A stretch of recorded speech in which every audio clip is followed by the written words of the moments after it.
कराड भविष्य पाहण्यासाठी दिंडोरीत. शरण जाण्यापूर्वी कराडनं पाहिलं भविष्य.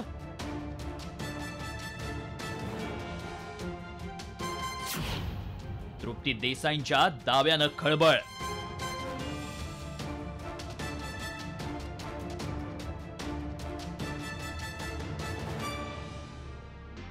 बीड येथील मस्साजोगचे सरपंच संतोष देशमुखांच्या हत्या प्रकरणी राज्यातील राजकारण चांगलंच तापलंय.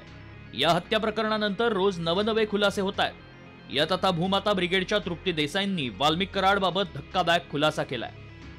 कराड सरेंडर होण्याआधी दिंडोरीतल्या आप्पासाहेब मोरेंच्या मठात आश्रित होता असा आरोप देसाईंनी याआधीच केला होता. मात्र आता या मठात राहिल्यानंतर कराड भविष्य पाहण्यासाठीही गेल्याचा दावा देसाईंनी केलाय. त्यामुळे खळबळ माजलीय. काय म्हणाल्या तृप्ती देसाई पाहूया.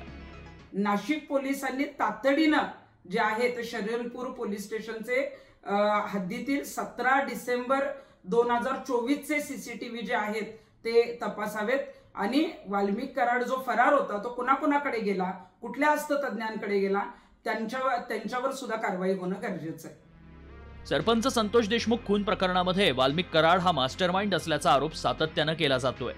भूमाता ब्रिगेडच्या तृप्ती देसाई, सामाजिक कार्यकर्ते अंजली दमानिया या प्रकरणांमध्ये सातत्यानं धनंजय मुंडे आणि वाल्मिक कराडवर आरोप करताना पाहायला मिळत आहेत.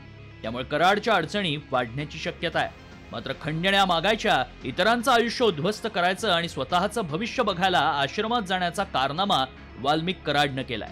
मात्र यामुळे दिंडोरीतील आश्रमावरही सवाल उपस्थित झाले होते. समाजानं आध्यात्मिक प्रगती करावी म्हणून थाटलेल्या आश्रमातच जर मकोकाच्या गुन्हेगारांना आश्रय मिळणार असेल तर अशा आश्रमांना लवकरच टाळं लावण्याची गरज असल्याच्या संतप्त भावना व्यक्त होऊ लागल्या. ब्युरो रिपोर्ट, साम टीव्ही.